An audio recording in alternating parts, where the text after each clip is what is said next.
Okay, so there we go. All right, let me go ahead. So I'm super excited to have you all here for our tips for audio and video presentation skills, setting yourself up for success. And I just want to take a second to introduce the presenters for tonight. So I am Jessie Budzinski. I'm the Assistant Department Chair for Human Services. Dr. Courtney Leifridge is here. She is a full-time faculty member in our undergraduate program. Rebecca Phelps is also a full-time faculty member in our undergraduate program. Dr. Deanne Simon is a full-time faculty member in our graduate program. And Dr. Janine Valentino Bataro is an adjunct faculty in our graduate department. So we are well represented here for Human Services. And I think it's fair to say that we are all very passionate about the importance of students learning audio and video skills, not only for use in the classroom, but for use in your future positions. Maybe not all of you are in Human Services, but in the Human Services fields or other fields. So we really want to make sure that you learn what you need to in order to feel comfortable with presenting yourselves in a comfortable and confident way. And that's really what tonight is all about. We will monitor among all of us the chat. So if you have questions, please feel free to put those in the chat and we'll make sure that we answer them. And if it's something that we need to answer at the end, we're happy to do that too. So the first thing that I want to do is just to take a minute to talk about the why, why we think this is important, why our department decided to implement audio and video. And we really at this point have audio and video across our entire program. So undergraduate, graduate, and pretty much in all of our courses. So the big things that we are really passionate about seeing is an increase in engagement between students and faculty, an increase in students feeling a sense of belonging in the classroom. We want a place where you guys can make some really deep connections and to feel connected, to feel like the classroom is a community. And we also want you to be able to practice the skills that you need when you graduate and enter the workforce, because Human Services is very skills-based and skills-driven, and we want you to be able to practice those skills, not just to be able to write about the skills.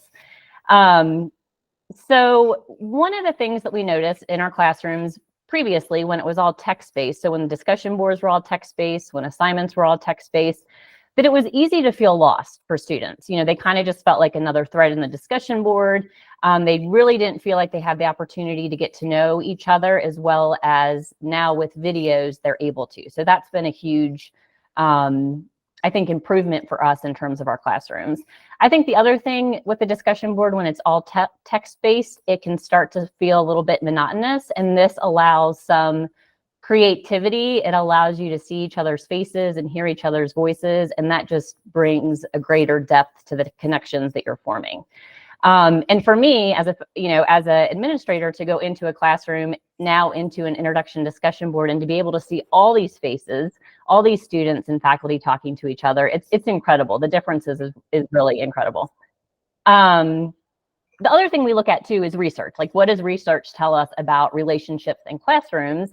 And relationships are one of the most important things that lead to high quality learning. So we're doing this because we really want you to get the most out of your education, and this is one of the ways that we can do that.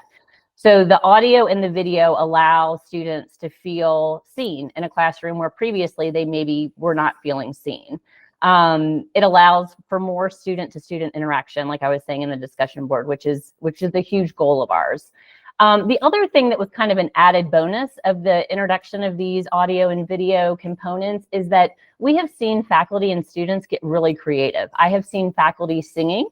I have seen show and tells. I have seen students sharing their art, sharing talent, sharing photos. So it's kind of done this whole other, like, we have these spin-off threads where faculty and students are just having fun and being creative, and that has been awesome to see too. The one other thing I wanted to focus on is the importance of practicing skills. In an online setting, sometimes it's hard to really be able to practice the things that are so important, like I was saying, especially in Human Services. So these assignments and discussion boards are now allowing you as students to not only think about what would it be like to interview a client or to present information at a town hall meeting. You're actually getting to do it and to practice it and to see what it actually feels like. And that's invaluable. Those are skills that you're going to need moving forward. So our goal as a department is to create welcoming, engaging, and inclusive classrooms where students can comfortably practice the skills that they need to be career ready after graduation. So that's our goal. That's the goal of the whole reason behind why we're doing this. So I do want to share with you guys a couple of examples, and I'm not going to play all of these videos. I just want you to get a feel for what this looks like if you haven't been in a classroom that has this. So the first one I'm going to show you, top left, this student, this is her introduction. So she's in a course, this is her introduction discussion board post. So instead of typing out, who she is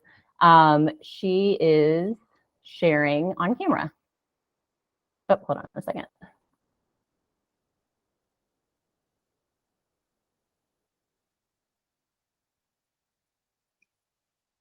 Oh, hold on, let me take my headphones out.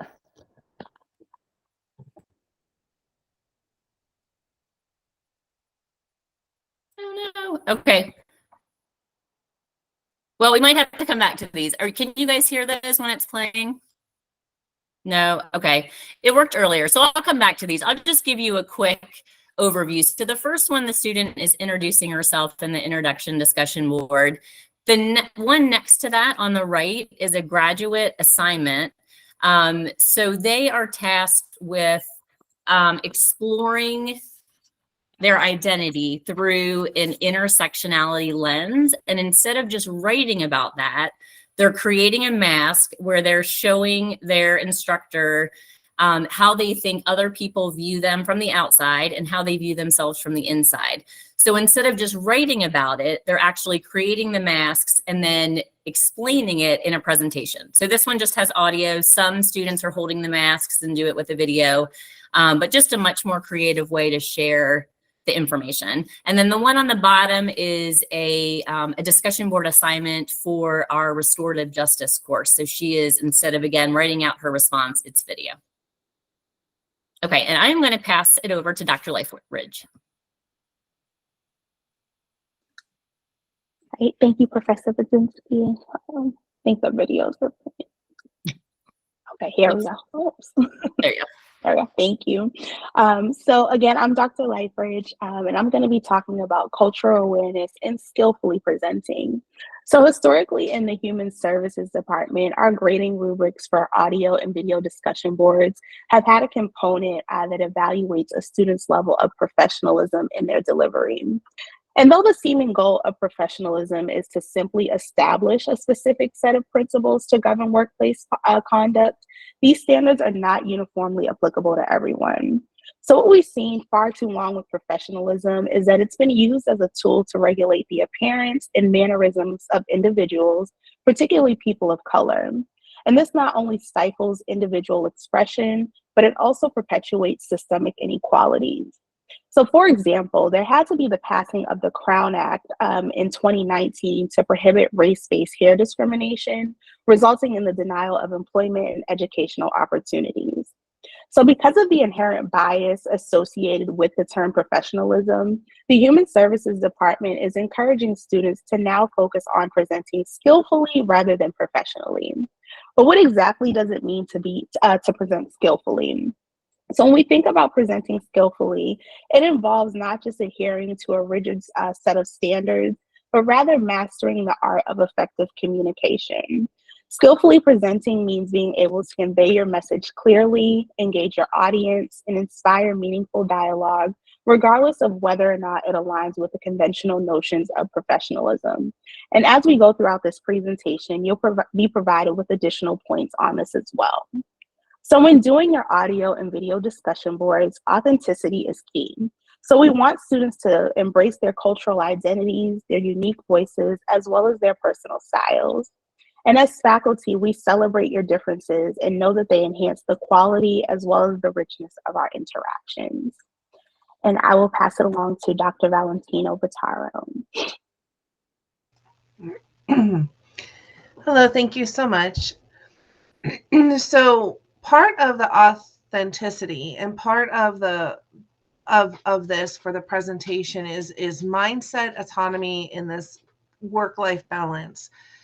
And I bring that in here because I want to talk about the level of awareness and resilience that goes with all of this when we're trying to build in these presentations, connect professionally, provide a sense of the authenticity. And a big component of that is autonomy. And a big part of autonomy is mindfulness, stepping into a mindset that we're doing this because it's going to build a skill. We're just not asking you to do something that that is just something that's not going to be used. And in human services, more and more, we're being asked to present in the video. And we want you to come from you. And so a way to help with that is by being in a place where there is a balance between work and life. And as you're presenting, recognizing that when you're presenting and when you're doing a certain assignment on this, we're treating it as if you're getting a skill for work. And I wanted to add the awareness and the resilience to this, because when we're stepping into this mindset of professionalism, we're stepping in as change leaders, especially when we are working in these service-driven, service-oriented fields. We're change leaders. And I welcome everybody that comes into my course as a change leader, and you're going to graduate as my colleague. And so when we do that in this mindset, we're stepping in also with expanding part of our authentic self and viewing ourselves as a change leader. And we need us and our value and who we are that represents that.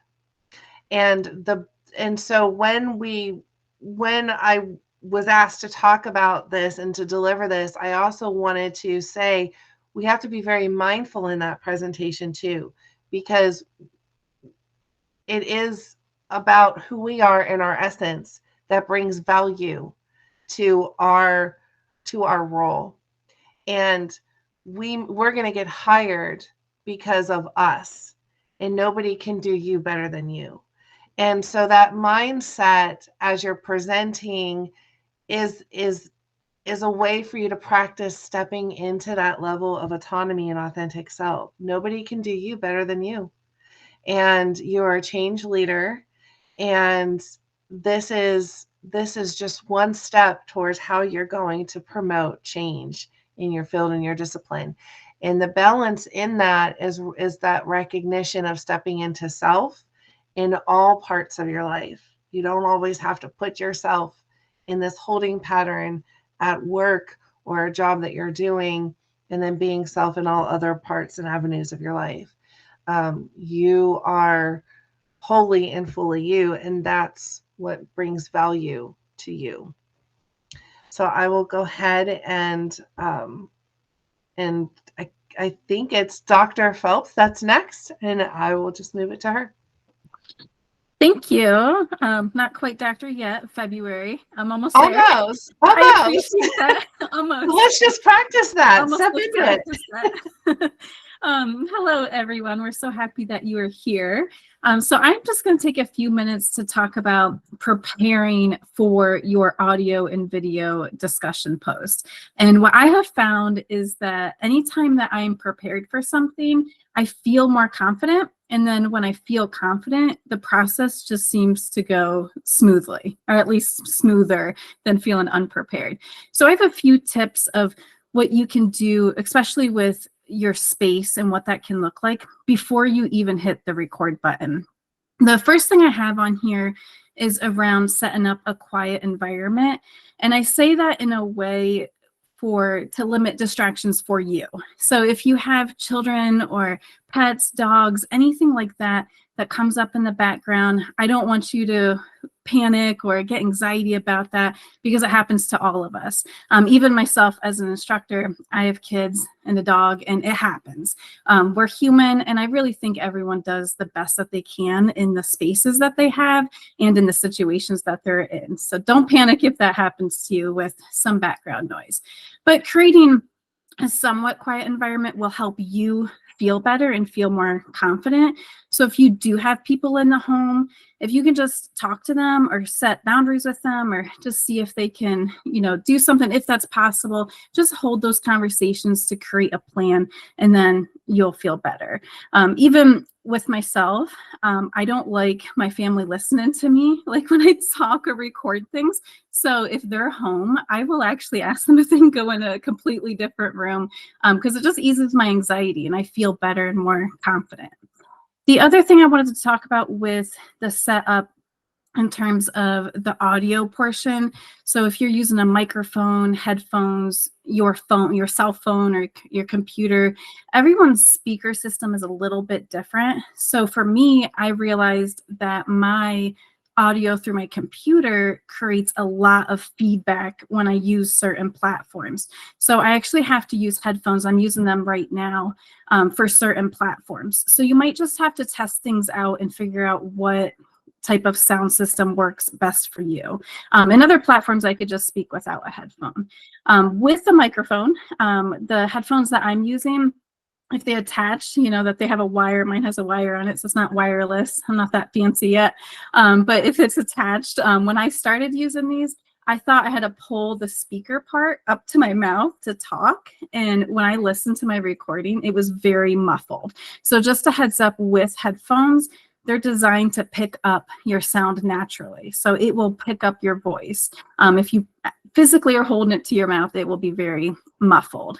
And the same principle applies like if you're flipping papers or ruffling pages, you just don't want that extremely close to that speaker, to that microphone, whether that's headphones or in your computer, because it will come out very muffled.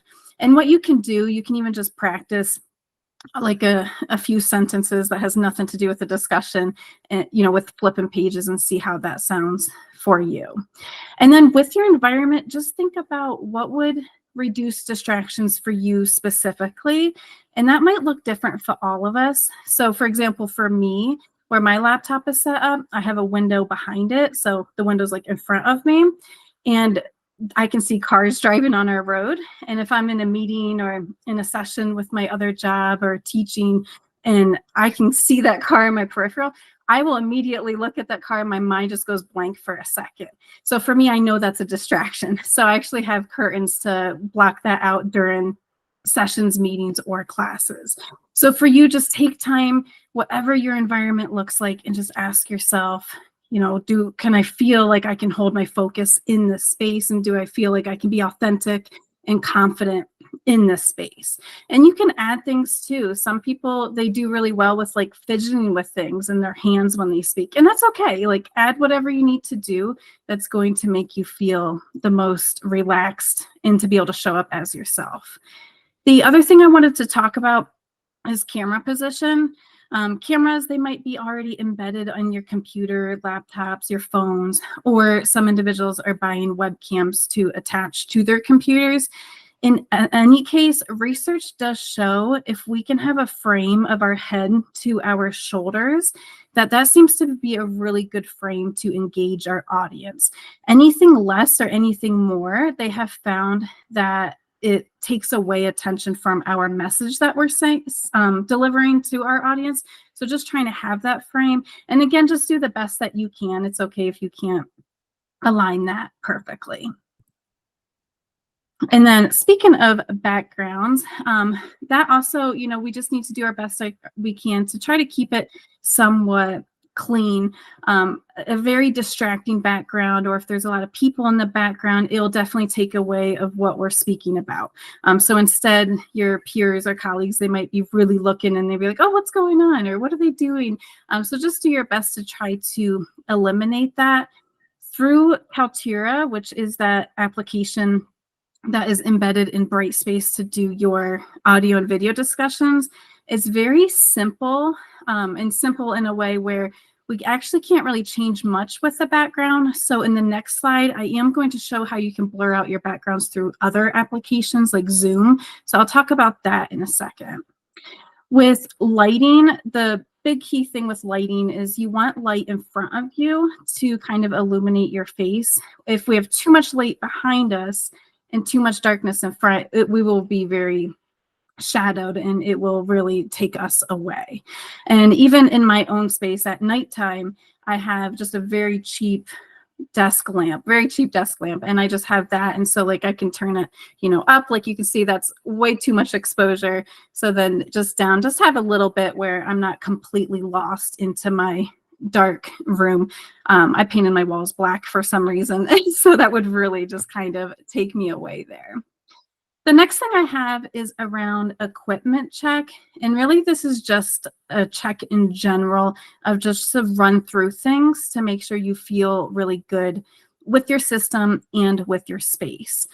Before I do either video or audio recordings on Kaltura for your discussion post, I will actually just do a quick, say my name or check 1, 2, very quick 10-second recording and play that just to make sure it sounds okay.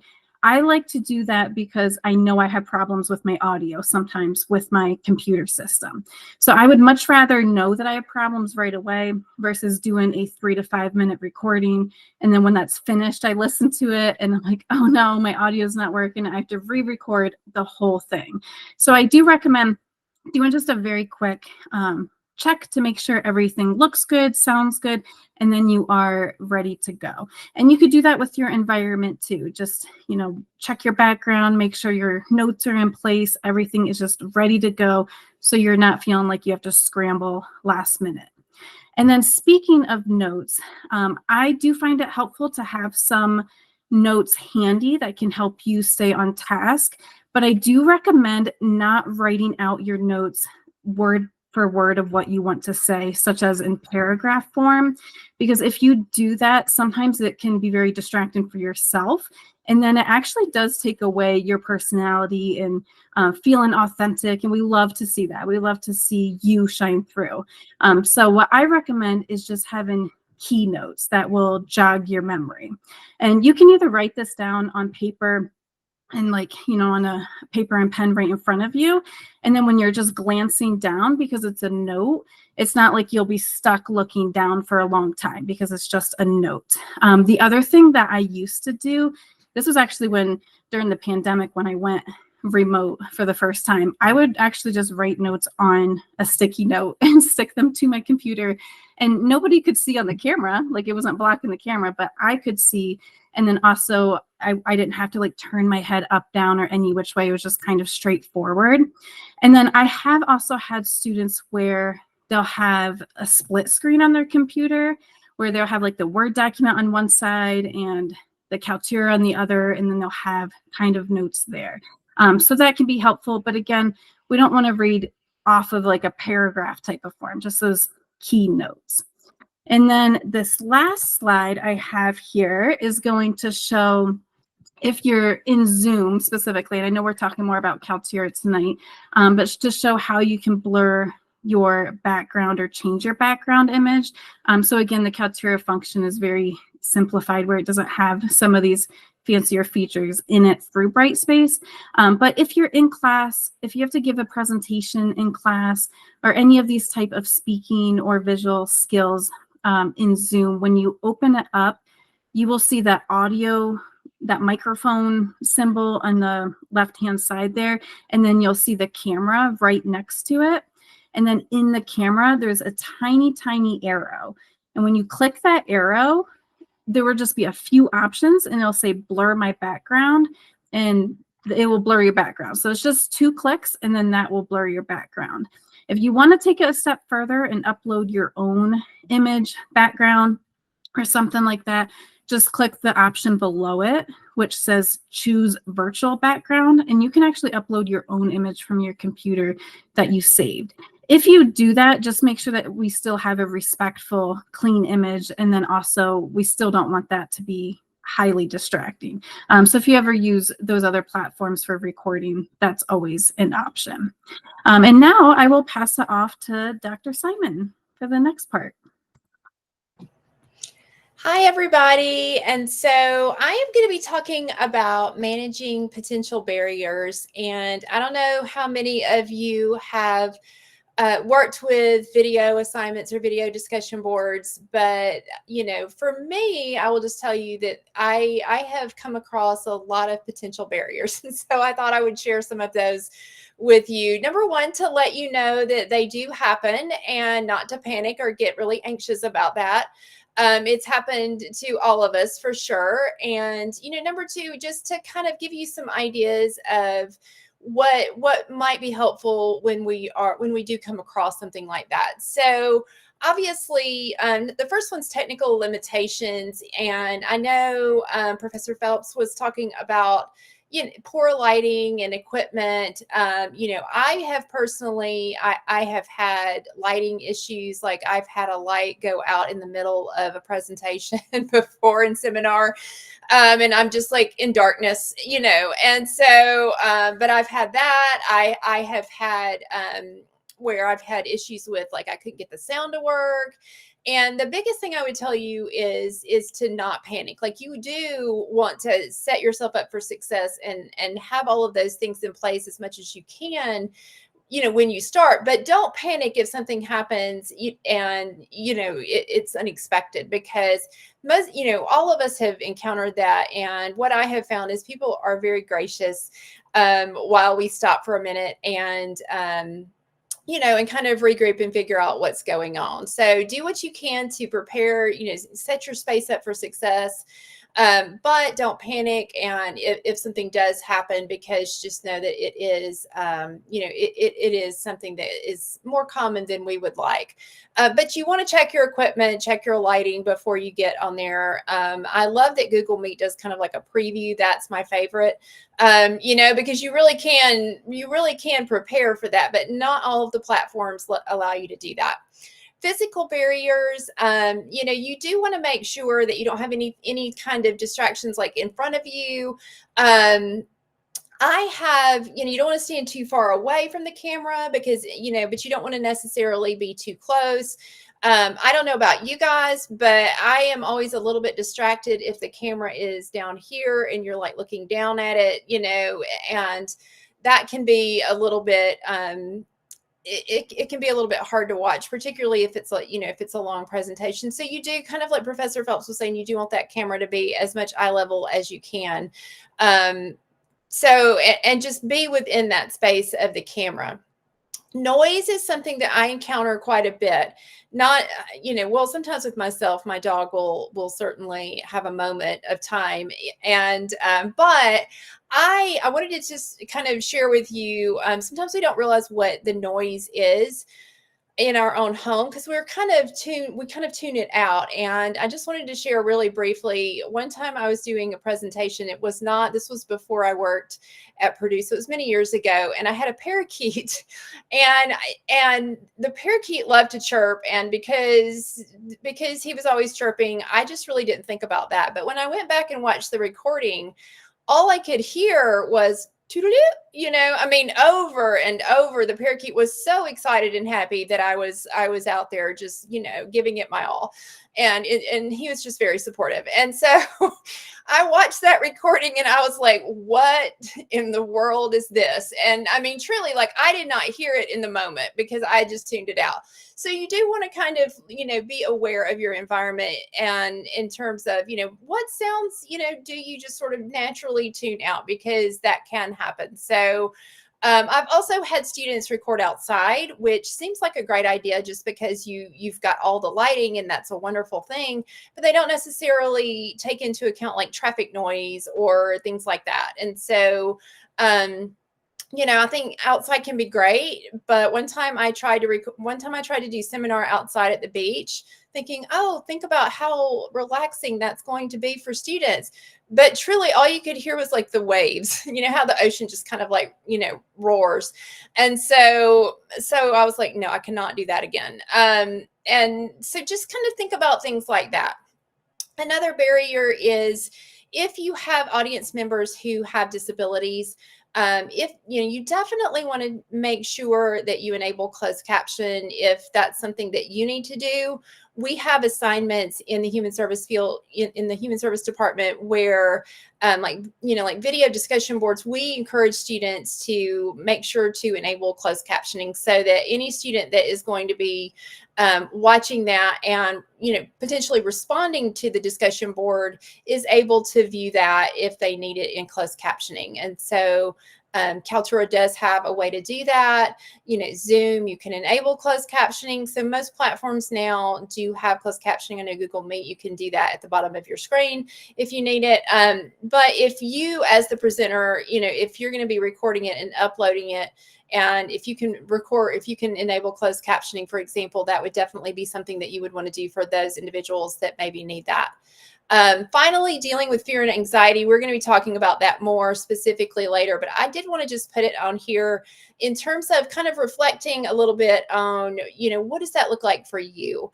Fear and anxiety can manifest for all of us in different ways. And I know when Purdue first started using video, I was very concerned about that. I had some anxiety. And so really just kind of knowing what that was going to look like in terms of, for me, and just kind of thinking about that ahead of time was helpful, so, and those are some, potential barriers that you might come across. And I'm going to hand it off to Dr. Valentino Bottaro. Thank you so much. Oh, I think sorry. Let's see. Okay. So one of the things that I've noticed is managing nerves, anxiety, and mastering the overwhelm. And I'm a yoga instructor. So this is something that comes with me no matter where I am or what field or what discipline I do. So when I'm teaching and I'm doing my seminars, I always put in a mindfulness activity. So I thought that I would go over some of ways to just manage nerves and anxiety, how to master this overwhelm, if you will, and as a way to help. And I love what you said, Dr. Simon, about things are going to happen, and we just need to roll with it. And I have had so many things happen. I've had where my camera completely shut off, my computer shut off, but you can hear me, you can see me, and you can continue to see the presentation. I couldn't see anybody. And so I just nodded, worked through what I worked through. I knew I checked to see if they can hear me, see the presentation. I was good. And then because I couldn't see them, I would ask them to say, hey, can you just check in and just let me know? Because I can't see the chat at the time. So it does happen. And ways to manage those nerves and overwhelm. Well, the fact that I did a mindfulness activity before the seminar really helped me too. So I just wanted to explain a little bit about that and maybe even practice one with you all that's very short as a way to be able to apply it as you're doing this for yourselves. Some of the ways for sure to manage anxiety, to manage this anxiety, master the overwhelm, is to first recognize our states of being. I'm a yoga instructor, so states of being is like our jam. So one of the things that I like to make sure, and this is also part of the mindset, mindfulness and mindset are so important, and it really does matter. And which is why when I did the triangle, I wanted to kind of really embed that into this. It's the state of being. So our states of being are either attached, disconnected, distracted, or depleted.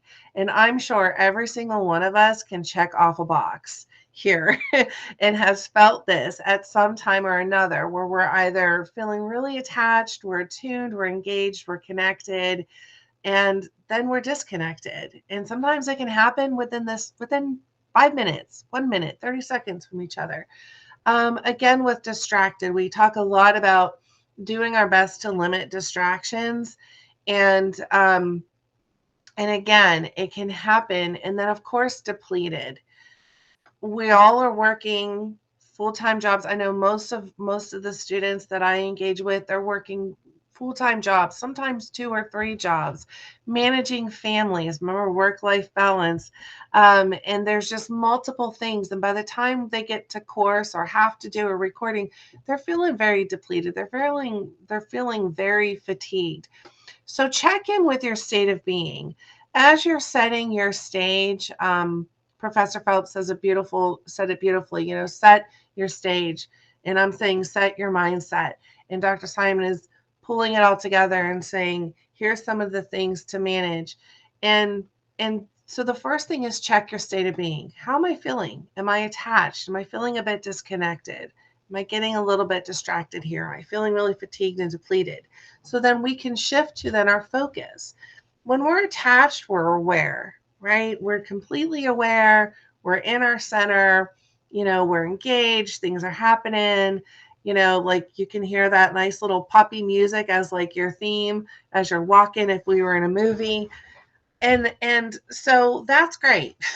We want to kind of stay there if we can. When we're feeling a bit disconnected, our goal here is to kind of focus on present, just being present. We don't always have to like say, oh my gosh, I'm feeling disconnected, I need to reconnect. No, just be present. Just be mindful of where you're at and honor that space and be in the moment, being the here and now, whatever that looks like or feels like. And one of the activities that we're going to practice is just about being aware of awareness and being in that moment. And if we're feeling a little bit distracted, a way to shift into that focus is by holding intention. And like just sometimes our intention is, I just hold the intention to just not be distracted. But what it does is it just shifts the mind a little bit. It allows us to kind of reframe, shift into a different kind of mindset when we're being a little more intentional on things. We're attuning and we're building a little sense of connection, and we're able to just hone in and draw in. If we're feeling depleted, one of the way we focus is pulling in energy. And some of the breath activity that I'm going to practice with you today does that. It's an energy breath. It helps when we're really tired. It helps to kind of get re-energized and not so much overly energized. So when you're ready to turn off for the night, you won't be able to. It allows you just to tune in, and then you can tune out and rest. So some of the strategies, usually when we're attached and we're holding awareness, just a gentle body scan is really all you need. Like a body scan of where am I feeling tension? Am I feeling any pressure? Am I holding my breath, which we tend to do a lot. So just that gentle body scan. When we're feeling disconnected and we need to kind of be in presence, that's where the breath technique can really be helpful. And I'll be practicing that in just one moment.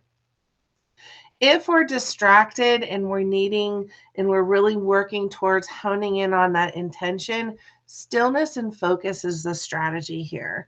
And so what I mean by that is sometimes just placing your hand on the desk just to kind of say, I'm here, I'm grounded, holding a pen sometimes just kind of grounds in those moments, just allows for a little bit of that stillness, and the breath works really well with that.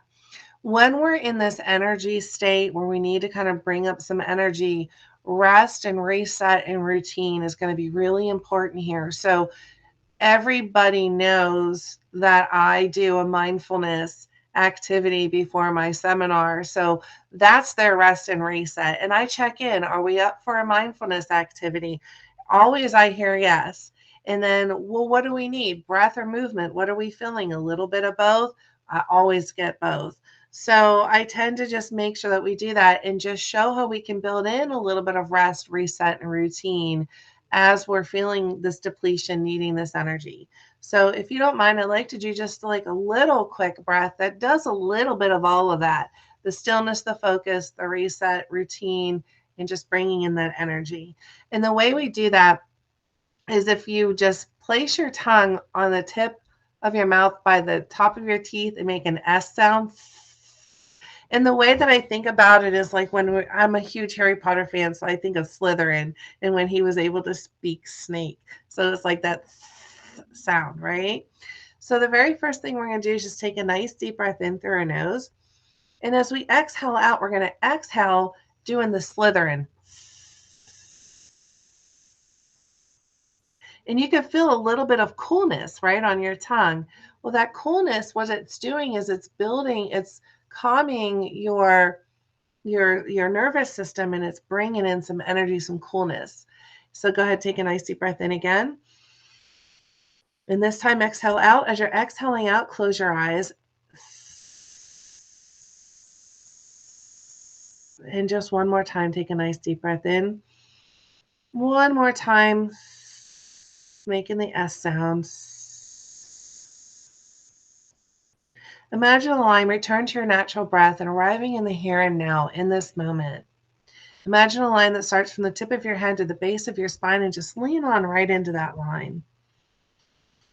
Taking a nice deep breath in, and as you're breathing in, imagine that line gets lighter and lighter, and just that lightness follows all the way up to the tippy part of that line. And as you exhale out, imagine that line light just moving all the way down to the bottom part of the line. And we're going to do that one more time. Take a nice deep breath in. And then slow breath out. Now imagine that line connecting into a big circle.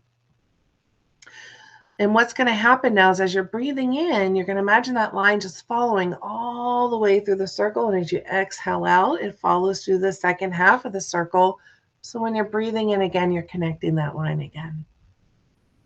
And as you're doing that, connecting to the stillness and the focus of that line up and down, following the breath as a way to just have your mind focus on one part or a section of that now circle. And when you're ready, just take a nice deep breath in again and a slow breath out, opening your eyes.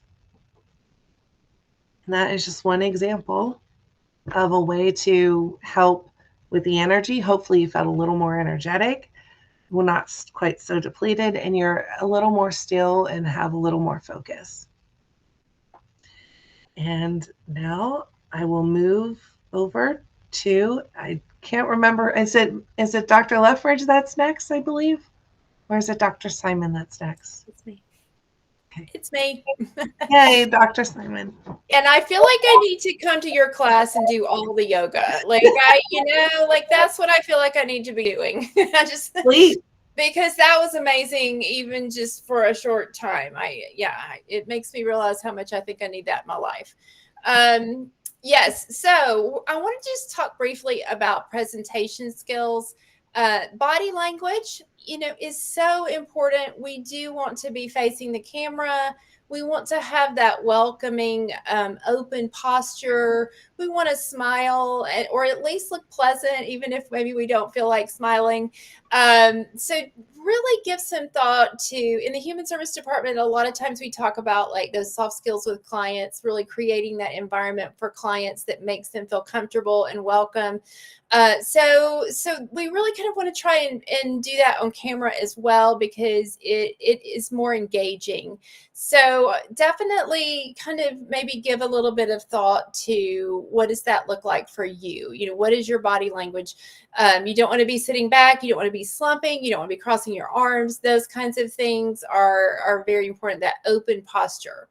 You want to have that voice projection because you want them to be able to hear you and understand you. So that speaking voice, making sure that you enunciate is very important, so that people can hear that without straining, and that they really do understand what you're saying.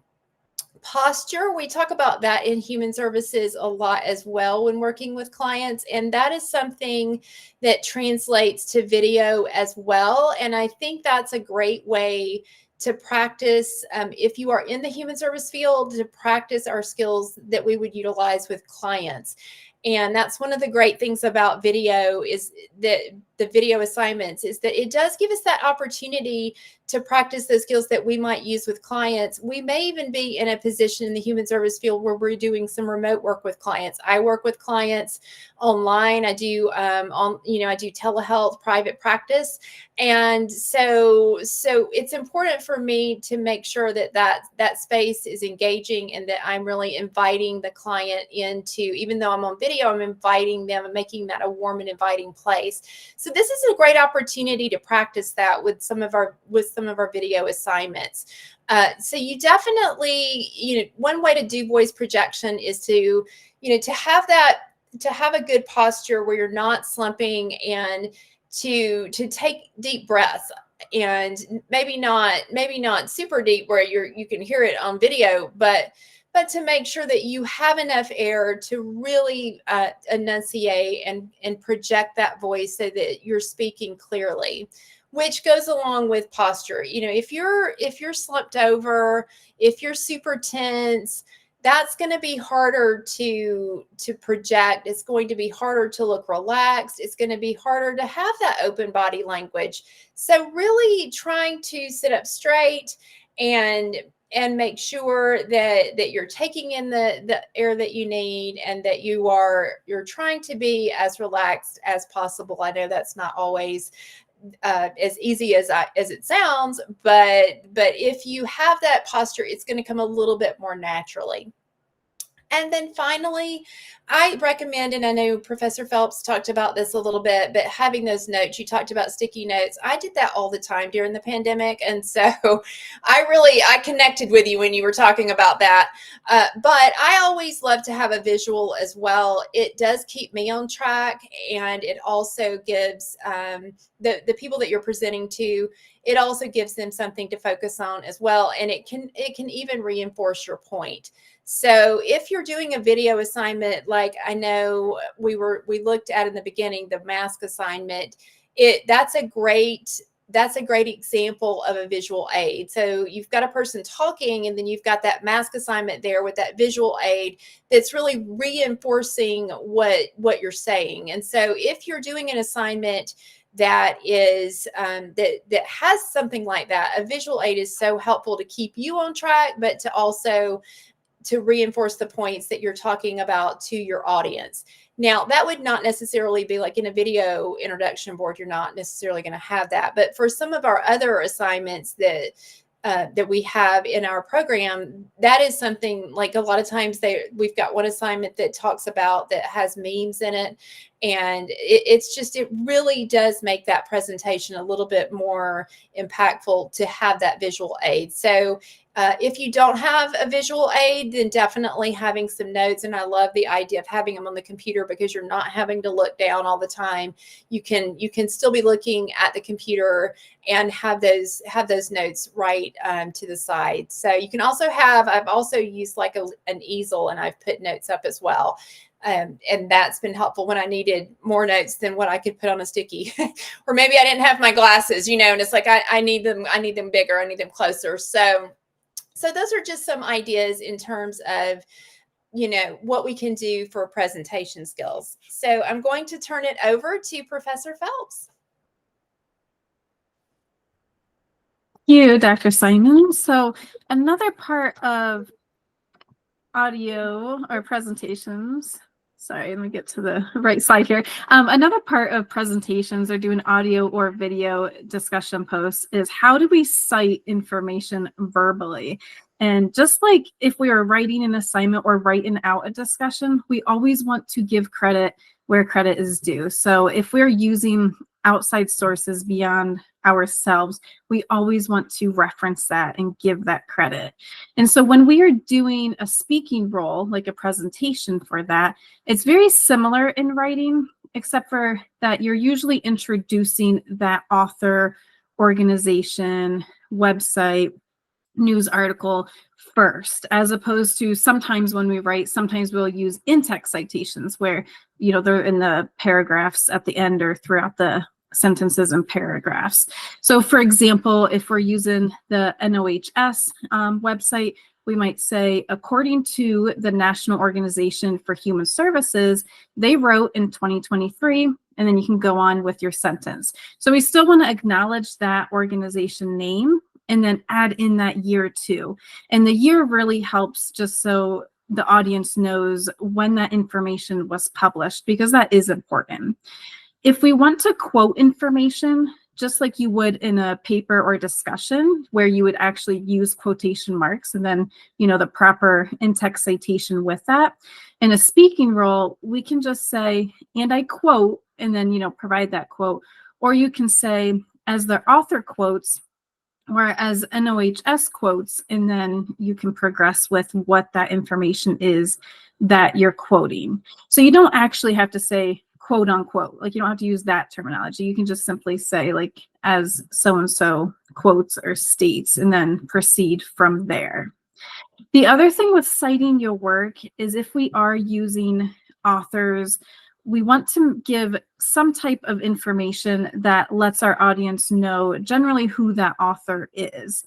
So for example, if you're using your textbook for your courses, your audience are your peers in that course, your classmates and your instructor. And so they have access to that textbook. They know who those authors are. So you would be okay with just stating those authors and the year as your citation when you're speaking.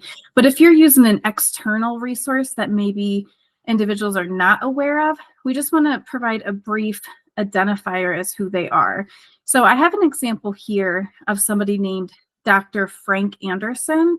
If I just talk about what Dr. Anderson is saying, maybe the general audience would think, what kind of doctor is this? Like an MD, human services, psychology, psychiatrist, like what kind of doctor is this? So if we can just provide that brief introduction there or quantifier of who he is. So we could say Dr. Frank Anderson, who's a leading trauma therapist, wrote in his book in 2023, and then go on with what we're saying. If it's a big organization, you don't have to put that label onto it, like the National Organization for Human Services. That's just more for authors and individuals that the general audience may not know who that is.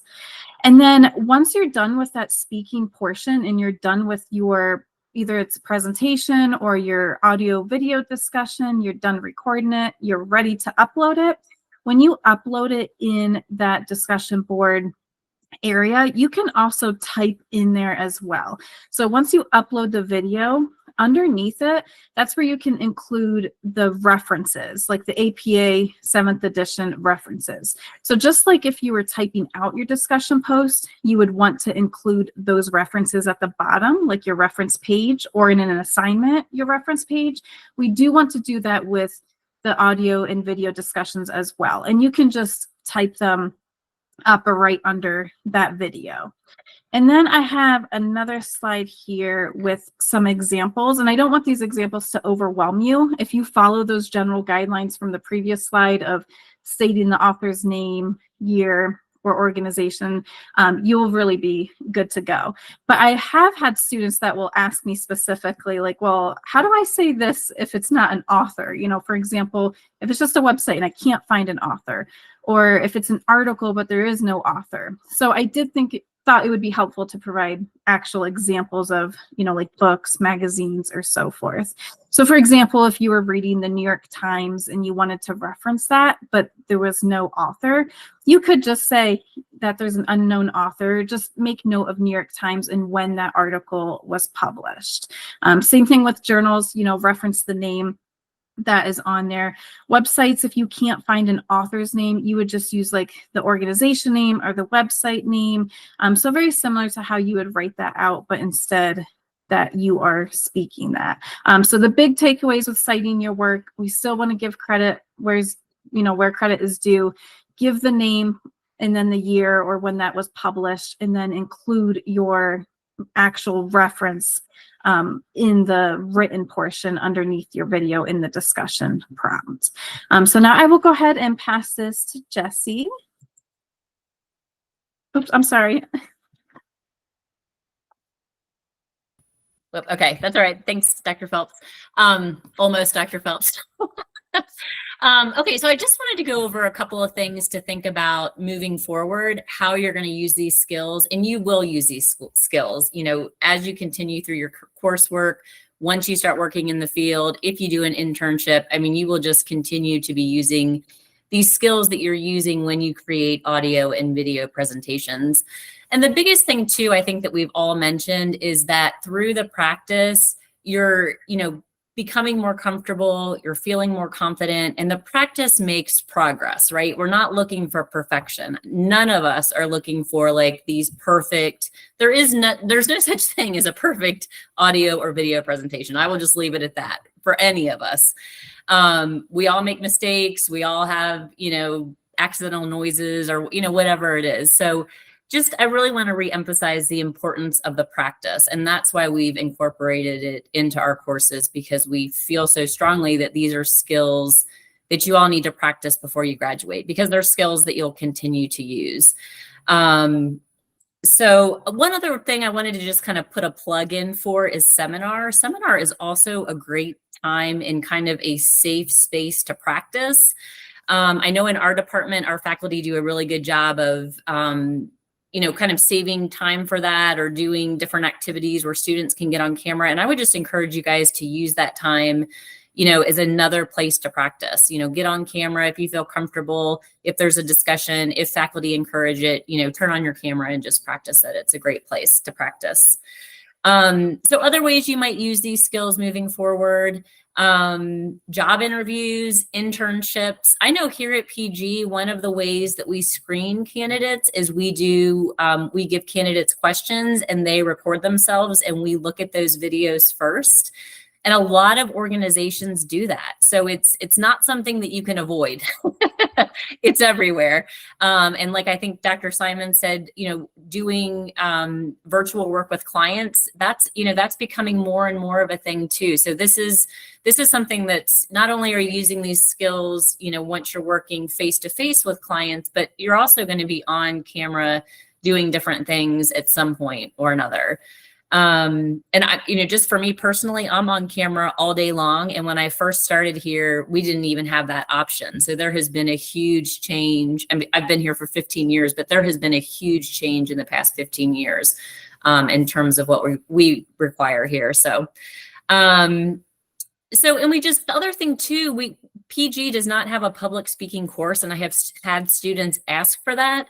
And this is a way for you to practice those public speaking skills. It's kind of like an introduction to public speaking without us having a public speaking course. So it's just a great way to practice for things that you're going to be doing moving forward. So I know we're running out of time. I'm going to pass the mic to Dr. Leifridge so she can share some great resources with you guys. All right, so I'll just briefly go over some tips. They're really just a culmination of everything that was shared throughout this evening. So the first of the 10 tips is to have a script. So just a general script of the key points that you want to highlight in your audio or video presentation. And then once you've developed that script, we encourage you to practice it. So most of the audio and video discussion boards have a 3 to 5 minute time allotment. So it'll be helpful to be able to practice what you want to say and ensure that your presentation is fully covered within that specific time frame. And then we also want you to be confident. You've been able to practice what it is that you want to say. So avoid reading your script verbatim and instead use it as a tool to help you just kind of be reminded of the key points you want to talk about.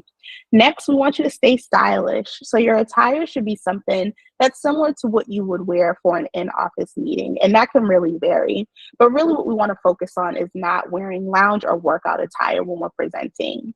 And then next, can we hear you? As it has been mentioned several times this evening, we understand that it's not always accessible to be in an environment that's completely silent, but we just ask that you're somewhere that we can hear you clearly enough for your message to be landed without significant distractions. And then again, also make sure that you're camera ready, make sure that we're able to see you, and that you're presenting as if you're speaking directly to your audience. Then remember, for this particular discussion, you are the expert. So make sure that in doing your research and your hard work that you feel comfortable in your comprehension of what it is you're presenting on. And then make sure that you're resourceful. So your syllabus highlights that technological issues do not excuse you from completing your audio or video discussions. So if you're having any issues with Kaltura, make sure that you're using various means such as recording apps on your phone or different programs on your computer, maybe such as YouTube. And then you want to offer illustrations. So as Professor Phelps highlighted, citing your work is a key component of skillful presentation. So make sure you're including those professional insights, and you're also using other empirical evidence to support or reinforce your points. And then finally, make sure you're enjoying yourself. We understand that for a lot of students, the simple thought of a video or audio discussion board can be frightening and the task can seem daunting. But just remember to relax, to be yourself, and let your personality come through, and allow this to be an enjoyable opportunity to present the information you want to share. All right, and then lastly, I just wanted to provide some additional resources. As we've highlighted, one of the core components of doing, or one of the core reasons for doing the audio and video discussion boards is to prepare you for being in the workforce. So we wanted to talk about things like the prohibited employment policies and practices for you to be aware of, as well as the Crown Act that I mentioned earlier this evening. And then another resource is how one individual overcame their fear of public speaking, which could be helpful because I know that this can be frightening for a lot of people, myself included. So we're with you all in a lot of these tasks. So don't feel alone and know that we're here to support you. And like Professor Basinski said, we don't expect perfection in any way. We just want you to be able to engage and take as much from the experience as you can. So thank you all for being here. I know we're right at the hour. We will get a copy of the PowerPoint out and the recording so that you'll have access to all the resources. I also put the 10 tips that Dr. Lifebridge went over in the chat. That's a link to the document so that you can have that. I am going to stop recording. I know we're at the hour mark, but if anybody has never had the opportunity to get on camera and you just want to try it, I am happy to stay on. If you want to turn your camera on, wave, say hi. If not, that's totally fine too, but I am going to stop recording. And if anybody wants to get on camera, but thank you all so much for being here. We really appreciate it. Thank you to all the presenters. You guys did a great job. Hi, I just wanted to say thank you all for your